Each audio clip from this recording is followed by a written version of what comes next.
Okay sir. Soygaon तालुक्यामध्ये सातत्याचा पाऊस या गेल्या 5 दिवसापासून पडू लागलो आणि याच्यामुळं मका असेल, कापूस असेल, सोयाबीन असेल किंवा अजून भरड धान्य मोठ्या प्रमाणावर नुकसान झालेलं आहे। या नुकसानाचे सर्व पंचनामे झाले। आता या 3 दिवसाच्या आत सर्वांच्या अकाउंटवर जे जे शेतकरी बांधवांनी KYC किंवा त्यांचे अकाउंट आपल्याकडे आलेले आहे त्या सर्वांच्या अकाउंटवर या 3 दिवसामध्ये पैसे पडतील, जेणेकरून जो खचलेला शेतकरी आहे त्याला शासनाची मदत मिळेल आणि भविष्यामध्येही जी काही कर्जमाफीचा मी आता फिरू लागलो 3 दिवसापासून, तर सातत्याने लोकांची मागणी आहे कर्जमाफी करा।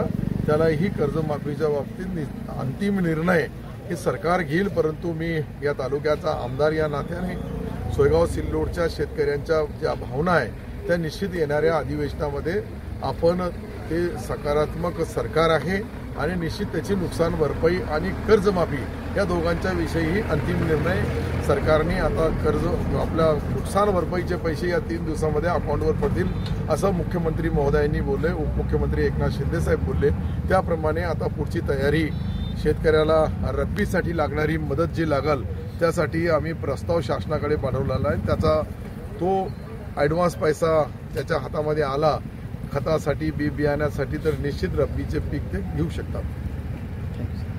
चला।